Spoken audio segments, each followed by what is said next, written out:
Okay, now children, very good morning to all of you. I welcome you all for today's session. Today we are going to complete the poem After Blenheim, and we have, up till now, we have come across the fact that old man, that is Mr. Casper, is telling his grandchildren about the famous war that had taken place and how people died in that war, and the thing with which the grandchildren were playing, that is Peterkin and Wilhelmine, how the thing with which they were playing, which they had found, and about which they were inquiring from Mr. Casper.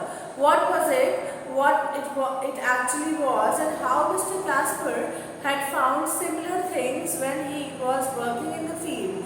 And then again, time and again, he has reminded the children that it was a famous victory. The war that had taken place, which had killed so many lives, and the skulls which were lying on the field because of the war, the condition was pathetic, but still the victory that they had attained in that war, it was a famous victory. So till now we have come across the fact that Mr. Casper is actually acknowledging the war that had taken place.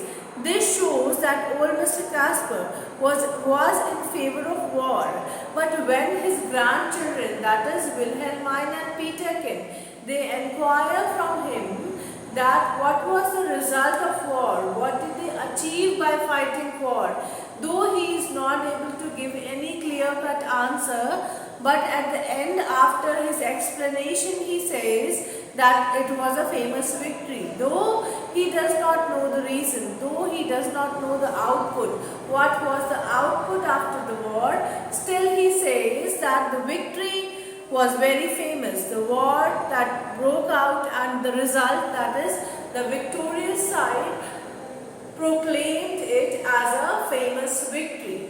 Clear? Is this much clear to all of you? Yes, ma'am. Okay. Now the second last stanza on page number 1818 in your treasure trove book. In your treasure trove book, page number 18, second last stanza. My father lived in Blenheim then, yon little stream hard by. They burned his dwelling to the ground, and he was forced to fly. Now, old Mr. Casper is telling that his father, who was one of the victims of war, or who was one of the witness to war, he lived in Blenheim then. He was a resident at Blenheim then. He is saying that my father lived in Blenheim then. His father was one of the residents of Blenheim at that time, and yon little stream hard by, and he lived nearby the little water stream. He lived nearby the water stream. They burned his dwelling to the ground. The people against whom the war was fought, they had burned his dwelling, and they had turned them into ash, and it got mixed to the ground. It became part of the ground, and he was forced to fly. Since his house was burned, since his house was turned into land. He had to run away, he had to fled, he had to fly from there. So with his wife and child he fled, and then he's saying, so my father ran away, my father fled, my father eloped with his wife and child, and nor had he where to rest his head. And when he was running from that place, when war had broken out, he was not knowing to where he was going. He did not know about his destination. He kept on running and running. Write down the meaning of the word rest his head. To take shelter. He did not know where his destination was and where he will be getting shelter, but he ran and ran. So this shows that war creates disturbance, war creates disharmony among human beings. It brings about destruction to human life and property. So that is what the poet has tried to put forth put forth before us the idea of war and the essence of war. What is actually the essence of war? What is the result of war? With fire and sword, the country round was wasted far and wide. Means it was somewhere it was burning, and at other places they were fighting battle with sword.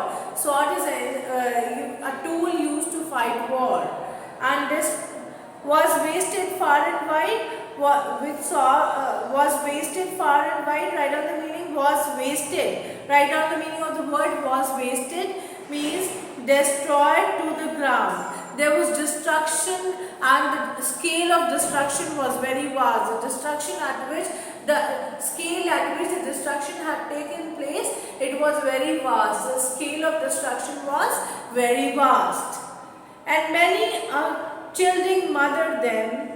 Many a childing mother then and newborn baby died, and destruction was so vast that there were many ladies who were victim of this war, and at the same time there were ladies who were pregnant, who were about to give birth to a child.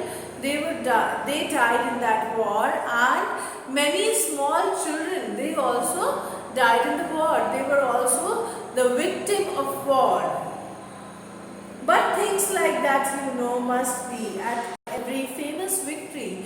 But then he said that the victory that was attained, the victory that was attained by them, it was a famous victory. And every famous victory, these things, that is killing of people, killing of women, killing of children, it is a part of famous victories. It is a part of every famous battle. So there was nothing unique about people dying in that war.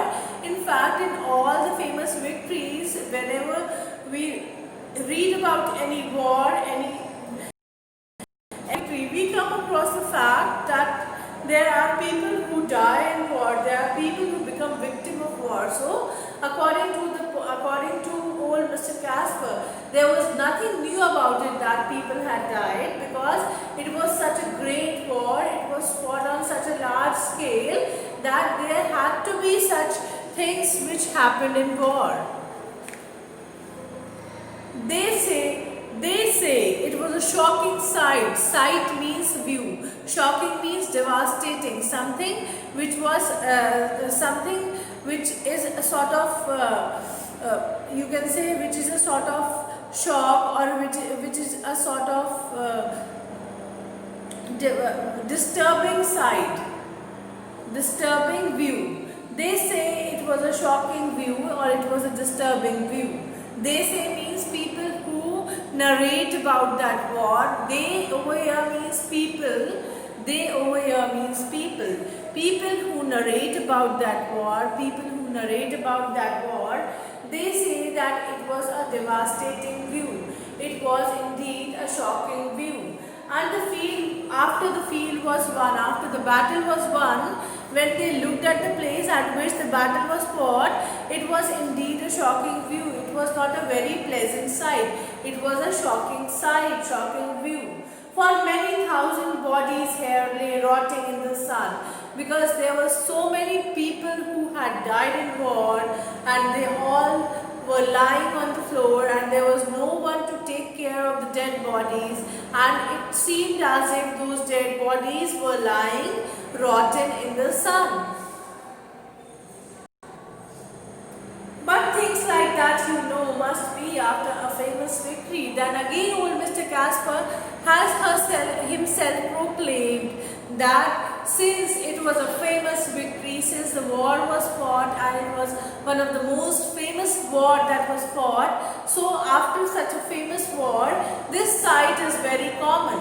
Whatever the view was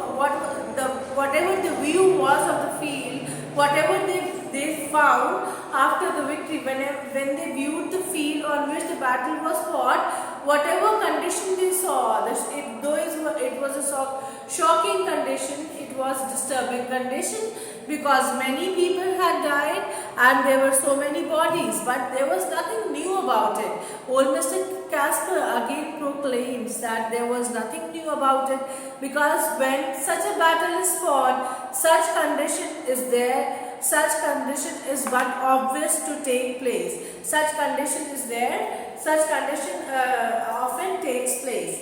Then he says, great praise the Duke of Marlborough won. Then again he is praising the person who had won the war, that is the Duke of Marlborough. Marlborough won. And our good Prince Eugene, why it was a very wicked thing. Means he is saying that Prince Eugene, who was actually in opposition to Duke of Marlborough, he lost, and this war was a very cruel, was a very wicked thing for Prince Eugene, because he lost the war. He's saying, now it is written, why it was a wicked thing, said little Wilmine, nay, nay, nay, my little girl, quoth he, it was a famous victory. Now he is saying, now since old Mr. Casper has said that he felt sorry for Prince Eugene, because he was in opposition to Duke of Marlborough and he had lost. So Wilhelmine is saying to his grandfather, to old Mr. Casper, that it was not a good thing that a war was fought and so many people died and somebody lost that war. Just when Wilhelmine is saying this, old Mr. Casper interrupts and says, no, you should not say like this. It was a famous victory. It was a very famous victory. The war which was fought, it had given to us a very famous victory. A victory, famous means something which will attain fame, something which will make one country or one party very popular. So he is saying that it was a very famous victory. Then old Mr. Casper says, and everybody praised the Duke who this great fight did win. And when the Duke of Marlborough, who had won this war, after winning the war, he had won praises from all corners, because he had fought such a great battle, and just not fought the battle, in fact he had won the battle. That is why he had won praises from all quarters, from everywhere he had won praises, from everywhere he had won applause, because he fought one of the most famous battle, and not only had he fought the battle, but in fact he had won the battle. That is why he had won praises from all factions of the society. But what good came of it at last? Now Peterkin is asking, since both the children, they have been listening to the tale that old Mr. Casper had been narrating. At the end, Peterkin inquires that, but what was achieved after the war? What was the achievement to show after the war? Once the war was over, what was the result? I want to know. What good came of it at last when the war ended? What was the benefit that it gave? What was the benefit that war gave? Quote little Peterkin. Now Peterkin has quoted this. What was the benefit after the war was over? Why that I cannot tell, said he. Why that I cannot tell he, but it was a famous victory. Now old Mr. Casper says that I cannot tell what was achieved. I don't know what was achieved. I cannot tell you, because I myself don't know what was achieved after that war.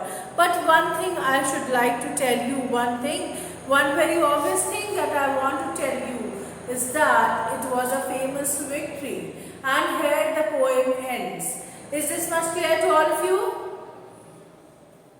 Yes, ma'am. Okay. Yes, ma'am. Okay, thank you so much, children.